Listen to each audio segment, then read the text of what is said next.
This is Bob. I'm coming in to see what's happening with the park. I heard that they're banning cameras from this event and chasing people away. So let's see what's going on. I see some Portland police vehicles there.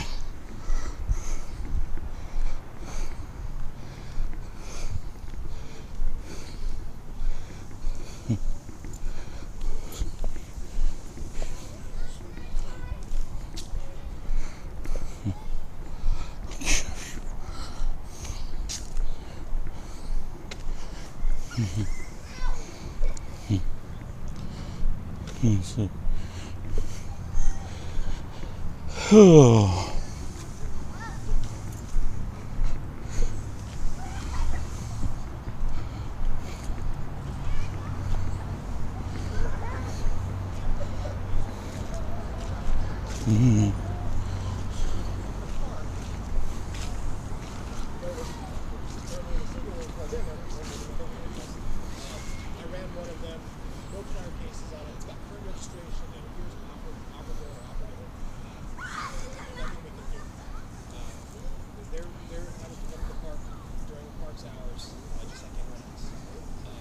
But if they start doing illegal activity, then that's a situation where you call park rangers or road police, depending on the activity. Just real quick, you guys, RVs are prohibited vehicles. So RVs are different. What Rich just went over doesn't apply to RVs. So if you see an RV, any RV on the street is going to be in violation. If it's sitting there, if there's no activity, there's no loading or unloading, if it's been there for over 8 hours, that's qualified. So, specifically, RVs are specifically outlined in code. They are not allowed to park across from or adjacent to parks or park property. So they can't even be in the parking lot to come and enjoy the park. They can't be adjacent to or across from the park on that street over there, on 17. So if you see those vehicles, you can call Abandoned Autos. They will forward that information to us through PDX Reporter or through the transportation website. We'll find a link for Abandoned Autos. That's probably the easiest way to get to us is through the transportation website. It creates a case automatically rather than calling the hotline. We get about 100 calls a day for abandoned vehicles. Each one of those has to be taken by a person and a case creator. Going through the transportation website makes it seamless. You enter the information in, you can add a picture, and we get it literally in a second. Yeah, and we did, one of the people from your parking enforcement at one of the meetings we had with PD officers, they did request that if you're going to do an abandoned auto, they did say it's more efficient to do it through the parking enforcement website versus PDX Reporter. If that's what you have on hand and that's what you can do, it's better than nothing. But it is more efficient and generates an automatic report versus sending them an email to review and then turn it into an automatic report from there. So if you can go onto their website at the time, it's better to do it on their direct website versus a PDX Reporter. But PDX Reporter is a quick access to make sure at least something gets put in. If maybe you're on your way to work and you just don't have the time to do that, stop for a second, take the photo, report it, and then continue on your way. Portland Bureau of Transportation, and then you're going to go parking enforcement. I will leave some flyers as well. These flyers outline a bunch of common violations where you can call parking enforcement to come and address cars parking the wrong way, no front license plate, blocking a mailbox, things of that nature. So they're outlined in there. I will leave that table for you as well. I also have abandoned auto information flyers as well. I'll leave those too.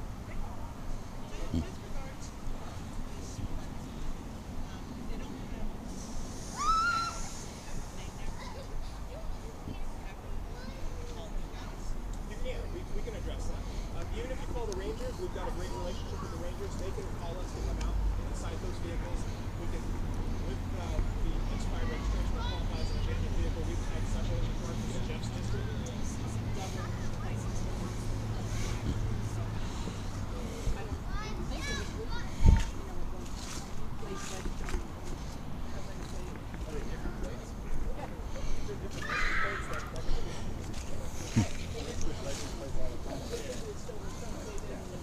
If there's two different license plates on it, definitely call us. You can't be held responsible for the exact moment. That's like a legal occurrence on our street. We call parking enforcement all the time. There's abandoned cars that are there. I mean, they can definitely help too, but if it's something that obvious where it's two completely different license plates, worst case scenario, somebody sees that license plate. We also, one thing we also look for is drug paraphernalia inside and outside the vehicle. If we see drug paraphernalia inside the vehicle has a window down, it could be considered a safety concern, a hazard to the community. And in those cases, depending on what we see, we could do a 24-hour warning on it rather than 72, because you don't want a vehicle unsecured with drug paraphernalia, needles underneath, around, next to a car. So, What about drug paraphernalia that's around your house?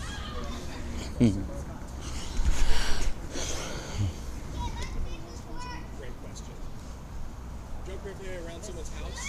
That's in the same spot all the time.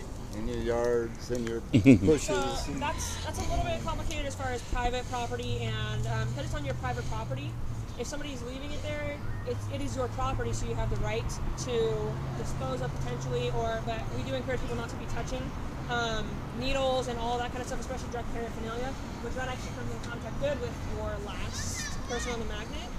So somebody that you can work with, and they actually have some advisory material on how to deal with items that are left on your private property. And that's one point of contact. So one point of contact are the ones that post and clean up the campsites, and they work with parking enforcement, they work with rangers, they work with police. I will say there's only 3 of them, but they are super efficient and good at what they do. And then their cleanup crew is a little bit bigger. They got some first responders that they can send out, and taking those photos, and even maybe just giving them a call, sending them an email. They can let you know, hey, this is the best way to clean that up. This is what's your rights as far as on your private property, if that's related to houselessness and this kind of paraphernalia and the cleanups and the biohazards with it. And if they can't come out and do it, they can often give you a resource to be able to go to have somebody else help you or let you know what your rights are to be able to clean that up. So they're really great about doing that. So one point of contact, they are the last contact on there for this, on your guys' magnet. They don't have a direct line because, like I said, there's only 3 of them for phone calls, but you can go on and they've got a lot of emails and contacts to be able to reach out to them that way. Or you can contact us and we can get you connected with them with a phone number and put that in. But if they gave out their phone numbers, they would be only answering phone calls all day. So they try to filter it through their email system, and then they make contact, and they're really, really good about that. So Speaking of drugs, who do we call if somebody's like they're checking out their welfare, but we're not sure if they're asleep, dead, or we do welfare checks on yeah, she met I would call a non-emergency line if someone is just down and you want them checked. If someone's down, it should be 911. Get an ambulance out there. Aggravated or coming at you or doing something. If there's some reason for concern for your safety in the moment, About their safety. well, for their safety as well. But if it's an active thing, then you can call 911. If someone's fighting and things are actually happening and you feel threatened or someone else is being threatened, then that's a 911 call. If you just think that they need to be checked on, I don't know if the parks Because they just find a dead person at Nitro Park, and everybody thought he was just sleeping, but he was just and dead. that happens.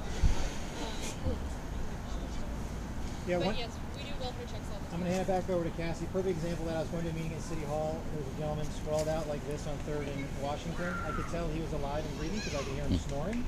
I'm an EMT, so I'm no doctor, but I looked at him really quickly. He had drool coming out a little bit here, but he's breathing, this and that, and so I called non-emergency, and it was a welfare check. The officer was there within about 3 or 4 minutes, and especially in Central Precinct, all the city, but I mean, that's a bulk of police work now. Making sure that person's okay, do they need medical care, how are they doing? Has nothing to do about the fact that they're on the sidewalk, and none of that, it's their welfare. And that's a great question, because people care. Portlanders are the nicest people I've ever met in my entire life. That's something to be proud of. And so when you see something, it's, what do I do? I'm not really sure. If you're not sure, and Cassie's going to talk about 911 non-emergency, if you think someone's life is in danger, like if that gentleman was not breathing, I'd call 911 in a heartbeat. If I couldn't tell if he was breathing or not, I'd call 911 in a heartbeat, and I err on the side of caution, right? But again, call, absolutely. So I'll turn it over to And Cassie. in your parks, if they see that, they can call rangers, correct? Have you guys? So if you guys are in the parks, if you're a park watch, and that's probably where you're going to do a lot of your reporting. But everything you learn here, you can also take outside of that, because you don't just spend your life in the park. You go out and you have your own communities in your neighborhoods and your work establishments and all these different things. But if you are in the parks and you want a welfare check, you can call your park rangers. So that's one of those benefits of knowing who you can call if you're in the park. Call the rangers if you're out there and on the regular streets and outside of those park perimeters, and you can call non-emergency and get some officers in to have that welfare check. So we are running a little short on time, so I'm going to kind of delve in, and I'm probably going to get talking really fast. So just bear with me. And like I said, if you guys miss any stuff or you have any questions, but feel free to come up to me and we can discuss that a little more one-on-one after the training today.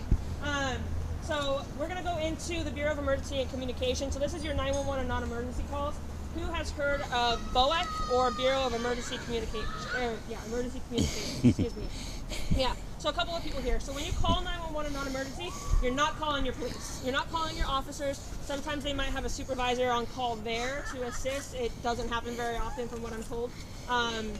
But you are not calling the police. What you're doing is you're calling trained civilians who are for emergency communications and call taking, and they are trained not only in call taking but in dispatching. So when you go, if you ever go into BOEC and you see how they work, a lot of people panic when they call 911 and they're like, I want information out now. Why are you asking so many questions? Just send somebody here. This needs to get handled, and you get really frustrated. And so instead of answering their questions and giving them information, a lot of people tend to argue with them about why they don't want to answer the questions. So what's happening when you go into that process, you call 911 or non-emergency, you have your call taker. They're going to start asking you a triage of questions, which we're going to actually kind of go over to give you an idea of what to prepare for. And then, as they're typing stuff in, they're going to identify, is that police, is that fire, is that medical? So they don't only handle police calls. They're handling police, fire, and AMR. And it's not just for the city of Portland. They do all of Multnomah County. So BOEC does all of Multnomah County, not just the city of Portland. So if you're anywhere in Multnomah County, you can call that 823-3333. That is the non-emergency number for that. If you go outside of Multnomah County, it is a different number. If you call using 911, the GPS will kick you through to whatever your geographical 911 is associated with. But on the back of, on page 14, it does have that metropolitan non-emergency numbers. I encourage people to pick them in their vehicle, because that's generally when you're going to be using it. You're going to be driving to or from somewhere outside of the city of Portland, and that's when you're going to need those non-emergency numbers. So when you call, though, those call takers are taking that information, they're asking you those questions, and they're going to determine what kind of call this is. They're going to determine what kind of priority call it is, and depending on the priority, that's how it's going to get sent out. Is it going to get sent out over the CAD on the computers, or is it going to get sent out over the radio? So giving them accurate information is really important, because that's going to prioritize how your responders are going to come. As they're putting in that information, you've got a whole new little section over there away from the call takers, and those are your dispatchers. Your dispatchers are seeing that information, they're taking it, and they're either putting it out over the radio, or they're making sure it's going out to the CAD and getting it sent out to the officers or to the emergency personnel who are going to be the ones responding to it. So, how many people here have called non-emergency or 911? Quite a few of you. So you guys have heard the whole spiel about 911 non-emergency. You call 911. If you hear anything, please, or if you are calling for an emergency, please press any button or say anything. So that does not translate in other languages. So if you guys know people who speak other languages, or English is not their primary language, they have difficulty with it, always let them know how that process works. Ambient noise does not kick the call through. If they stay on the phone for a long time, it does not kick the call through. They have to press any button or say anything to get that call through. Thanks to cell phones, we have butt dials. That's why that's in place. So they kind of work that system to get it through. If you do get it through, and you are on a cell phone or you are on a landline, and it's an open line and you can't talk, that is a priority one call. They're going to try to get your attention, try to get you to respond. If they can't, that's an open 911 call, and they're going to send people to respond to that at a pretty efficient rate. So if you can respond and tell them what's going on, please do. If you can't in that open line, that also is a very high priority call. They're going to send likely officers to that, because they don't know what they're going into, so they need to make sure that they're armed for potential danger. And if you have a landline, it does give them the associated information in accordance to the landline, correct? The billing address, and I believe the name under the bill. Just the billing address, we'll show the location. Yeah, so it'll show the location associated with that phone line that is connected to on that 911 and non-emergency call. If you call from your cell phone, it gives them the geographic location with your GPS. However, that could be a few blocks, or if your cell phone GPS is just really shoddy because you don't have great service, like that, all that stuff kind of plays into that. So if you do get on the phone with them, make sure the most important stuff that you say is your name and your location if you can't get any other information that is going on. And if somebody who does not speak English as a first language, encourage them to know how to say their language that they speak, and then their name, and potentially where they live in case the incident happens at their home. If they can only say their language and their name, that's even better. That's fine, because then they can get a translator in to help them with those non-emergency and 911 calls. We do have the option for translators. If you call 911 or you're afraid to call 911 because you're in a dangerous situation, somebody broke into your house, you're on a mass transit, has anybody heard of text 911? So you can text